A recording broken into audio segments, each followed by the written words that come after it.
வீரசக்கமா இங்க வந்து ஒரு கோயில் ஒண்ணு கட்டினாரு நம்ம ஊர்லயே. வீரசக்கமா அவரும் வந்து டெய்லியும் காலையில 6 மணினா இங்க வந்துருவாரு. வந்து சுத்தி வீரசக்கமா பஸ் வசதி இதெல்லாம் கொஞ்சம் கம்மியா இருக்குதுங்க. ஆட்டா புடிச்சு வரணும். வீரசக்கமா கயிறு கட்டி விடுவோம். சாமி கிட்ட வச்சிருந்து கயிறு கட்டி பூசை பண்ணி கயிறு கட்டி விடுறோமுங்க.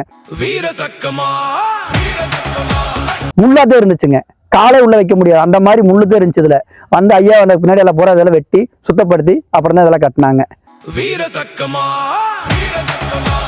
சித்திரை மாசம் வந்து நாங்க இது வந்து கெடா வெட்டி எல்லாத்துக்கும் அன்னதானம் கொடுக்குதுங்க. நம்ம வந்து பத்தர்கள் வந்து இங்க வேண்டிட்டு போயிருக்காங்கன்னு வச்சுங்க, வேண்டிட்டு போய் நடக்குதுன்னு வச்சுங்க, அதுக்கு வந்து கெடா கொடுப்பாங்க. வீரசக்கமா கணக்குமடி ஐயா வந்து நம்ம ஊருக்கு வரும்போதுங்க, இந்த கோயில் பாரம்பரிய கோயிலுங்க. இது வந்து தரையோட மண்ணோட இருந்துச்சு. ஜக்கமாக வந்து ஐயா வந்து இதை வந்து இங்கே இந்த ஏரியாவில் இருக்கும்போது பக்கத்தில் பிரம்மதீர்த்தம் இதுகளாம் இருக்கிற வந்து அங்கே இருந்தார். வந்து அங்கே ஒரு கிணறு வெட்டினார். அதே மாதிரி இங்கே வந்து ஒரு கோயில் ஒன்று கட்டினார் நம்ம ஊர்லேயே. கட்டி இந்த கோயில் வந்து வர்ற பக்தர்களுக்கு வந்து நேராக நீங்கள் ஏதாவது ஒரு முக்கியமான இது இருந்துச்சுன்னா நேராக வந்து ஆத்தாட்ட சொல்லிட்டு போங்க, ஆத்தா போய் சொல்லிட்டு வாங்க அப்படின்னு சொல்லி இங்கே தாட்டி விடுவார். அவரும் வந்து டெய்லியும் காலையில் 6 மணினா இங்கே வந்துடுவார். வந்து சுற்றிட்டு வந்து சாமியை சுற்றிட்டே போயிட்டு கும்பிட்டு போவார். அப்புறம் இங்கே வந்து இது எப்படின்னா நம்ம ஜக்கமாங்கிறத ஒரு வாக்கு சொல்கிற தெய்வம். அதனால அவர் ஏதாவது எதுனாலும் டக்குன்னு சொல்லுவோம் அப்படிங்கிறதுக்காக தாட்டி விடுறாரு அவர் வந்து பக்தர்களுக்கு. அதே மாதிரி இங்கே வந்துட்டு போகிறவங்க குழந்தை இல்லை, அந்த மாதிரி பல பிரச்சனை, குடும்ப பிரச்சனை எல்லாம் தீர்ந்துருதுன்னு நம்மளுக்கே சொல்கிறாங்க. கல்யாணம் வைக்கல, ஏதாவது திருமண தடைகள் நிறையா இருக்கும். அந்த மாதிரி இதுகளுக்கெல்லாம் வந்து இங்கே வந்து கும்பிட்டு போனதே உடனே நல்லாயிருது அப்படின்னு சொல்கிறாங்க. அதாவுக்கு மாலையோடு வருவாங்க, மாலையை எடுத்து கொடுத்ததுனால உடனே நல்லாயிருது அப்படின்னு எங்கிட்டே சொல்லிட்டு போயிருக்காங்க. சர்க்குரு இதில் வந்து பார்க்க போகையில் அவர் நடக்காத இதுகளே எதுவுமே கிடையாதுங்க. எந்த இருந்தாலும் உடனுக்குடனே நடந்துருது. அதனால மக்கள் கூட்டம் அதிகமாக வந்துட்டு இருக்குதுங்க. ஆமாங்க. இப்போ மார்கழி ஆரம்பிச்சதுனால இப்போ நாங்கள் பார்த்தீங்கன்னா இங்கே பொங்கலில் வச்சுட்டு இருக்கிறோம். அங்கே சர்க்குரு இதில் வந்து தினந்தோறும் அன்னதானம் நடந்துகிட்டே இருக்கும். இங்கே வந்து கொஞ்சம் கூட்டம் கம்மியாக வரும். ஏன்னா அது பஸ் வசதி இதெல்லாம் கொஞ்சம் கம்மியாக இருக்குதுங்க. ஆட்டோ பிடிச்சி வரணும், இல்லைன்னா வண்டி இந்த மாதிரி காரு இந்த மாதிரி எடுத்து வரணும். அது கொஞ்சம் சிரமம். என்ன ஒரு கேள்விப்பட்டு தான் இந்த கோயிலுக்கு வர மாதிரி இருக்குது. இங்கே ஒரு கோயில் இருக்குதுங்கிறதே நிறைய பேருக்கு இன்னும் தெரியல பக்தர்களுக்கு. அவர் வந்து அதாவது வந்தாருன்னா ரொம்ப நாளாவே இருக்க மாட்டாங்க. சும்மா அப்படியே வந்துட்டு போயிடுற மாதிரி தான் இருப்பாருங்க. வருவார், சாமி கூட பெறப்பட்டு போயிடுவார். அந்த மாதிரி தான் இருப்பாருங்க. அதாவது அவர் வாக்கு சொல்றேன்னா ஏதோ ஒரு 2 அப்படியே டக்குன்னு பேசுவார். அவர் சொல்ற வார்த்தையை நம்மளுக்கே புரிஞ்சுக்க முடியாது. ஆனால் எல்லாமே நல்லா தான் நடக்கும். அந்த மாதிரி தான் பேசுவாருங்க ஐயா. வந்து வேற மாதிரி பேசுவார் அவர் பேசுறது பூராமே. ஆமா, அது ஓரளவுக்கு புரியுங்க அவர் சொல்றது. ஆனா கொஞ்சம் மாற்றம், அதாவது அவர் சொல்றதுல அவர் ஒரு மாதிரி சொன்னாருன்னா அது நம்மளுக்கு ஒரு மாதிரி கரெக்டாக நடக்கும். அது அப்படி நடக்கும். அதனாலதான் இவ்வளவு கூட்டத்துக்கு காரணமே. ஆனா வந்து இங்க வந்து வேண்டிட்டு போய் இது வரைக்குமே நடக்கல அப்படிங்கிற சொல்ற மாதிரிலாம் எனக்கு தெரிஞ்சு பக்தர்கள் யாரும் இது வரைக்கும் எனக்கு சொன்னது கிடையாதுங்க. நான் பூசரிங்கிற முறையில சொல்றது வந்து எல்லாம் வந்தவையெல்லாம் நல்லா இருந்துச்சு, அது ஆயிடுச்சு அப்படின்னு சொல்றாங்களா ஒழிஞ்சு பரவாயில்லைங்க. அது மட்டும் மெயினா இருக்குதுங்க. இந்த கோயிலை பொறுத்தவரை நாங்கள் வந்தால் இப்போ கயிறு கட்டி விடுவோம். சாமி கிட்ட வச்சிருந்து கயிறு கட்டி பூசை பண்ணி கயிறு கட்டி விடுறோமுங்க. அது வந்து உடனே பிரச்சனைகள் எல்லாம், உடம்பு பிரச்சனை இந்த மாதிரி இதுகளுக்கெல்லாம் உடனுக்குடனே தீர்த்துருதுங்க. அவங்களோட மன அமைதிக்கான இடம்ங்க இது கூட. அதனால உடனுக்குடன் தீர்ந்துருங்க. இது வந்து கோம்பப்பட்டிங்க இந்த ஊர் பேர்.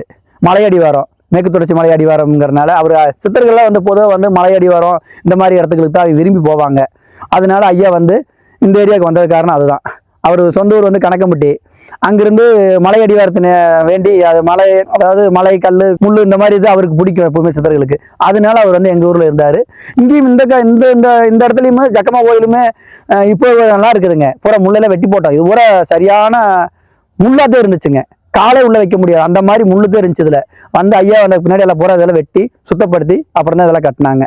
இல்லைன்னா இப்போ வந்து இருக்கிற மாதிரியெல்லாம் கிடையாதுங்குது. முதல்ல பெரிய முள்ளு தரிசு தானுங்க இதெல்லாம் வந்து. அந்த மாதிரி தெரிஞ்சு முதல்ல பழைய இதுகள்லாம் வந்து கோயில் வந்து மண்ணோட இருந்துச்சுங்க. இது வந்து பல நூற்றாண்டு சிலைங்க இதெல்லாம் வந்து மண்ணோட உள்ள இருந்தது. அவர் வந்து எடுத்து கட்டினாருங்க.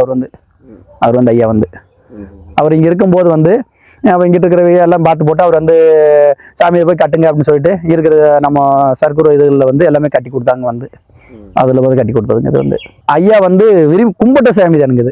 அவர் வந்து அவர் தோட்டம் இங்க பக்கத்துல இருந்துச்சுங்க. அதனால அவர் இங்க இருந்தாரு. அதை வச்சு முதல்ல தோட்டம் இருந்துச்சு கொஞ்சம், அதில் வித்துட்டாரு. அப்போ இருக்கிறப்ப சாமி கும்பிட்டு இருப்பாரு. அதனால அவருக்கு ஒரு இது இருந்திருக்கலாம். ஆமாங்க.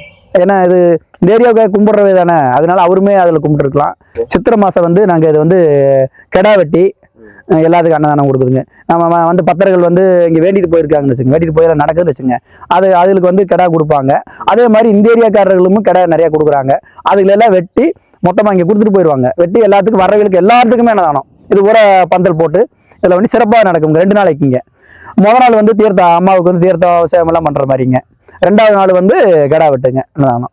கிடா வெட்டிட்டு உள்ள எல்லாம் கோயிலுக்குலாம் வர மாட்டாங்க. முன்னாடி கருப்பணம் இருக்காங்க, முன்னாடி வெட்டிக்கிறவங்க அதோட சரிங்க, வெட்டிட்டு இப்படியே சாப்பிட்டு போயிடுவாங்க. அந்த மாதிரிங்க வர்ற பத்திரம் யாரும் எல்லாத்துக்குமே கொடுக்குறதுங்க. காலையில் இங்கே நாங்கள் வந்து எப்போவுமே ஒரு 6, 6:30க்குனா வந்துடுவோமுங்க. பொழுதோட ஒரு 6, 6:30க்குனா பூட்டிடுவோங்க. அமாவாசை பௌர்ணமி அன்னைக்கு நைட்டில் இருப்போமுங்க, இரவு இருப்போம். ஏன்னா அங்கே சர்க்குரு இதில் வந்து 12 மணிக்கு அங்கே பூசை இருக்கிறனால இங்கே இருப்பாங்க. ஆமாம், ஏன்னா கொஞ்சம் இது கிராமங்கிறனால அதிகமாக இங்கே வரமாட்டாங்க. அப்படிங்கிறனால 6 மணிக்கு போட்டிடுவோம். கூட்டம் இருந்துச்சுன்னா ஃபோன் அடித்து கூப்பிட்டு சொன்ன நம்பர் முன்னாடியே இருக்குதுங்க. கூப்பிட்டு சொன்னாங்கன்னா நான் கண்டிப்பாக வந்துடுவோம். மறுபடியும் அப்போவே திறந்துருவோம். அதெல்லாம் ஒன்றும் இல்லைங்க. நேரம் கூப்பிட்டாலும் நாங்கள் வருவோம். அதெல்லாம் எல்லாமே அதாவதுங்க சேலை, இந்த மாதிரி பழ வெத்தலை வாக்கு, இந்த மாதிரி இதை அதுக்கு சாமிக்கு வேணுங்கிறது ஸ்வீட்டு, இந்த மாதிரி இருக்கிற இதெல்லாம் வாங்கிட்டு கொடுக்கலாமுங்க. ஐயாவுக்கு வேண்டிய நம்ம என்ன செய்கிறோமோ அதுக்கெல்லாம் அது மாதிரி கொடுக்கலாமுங்க.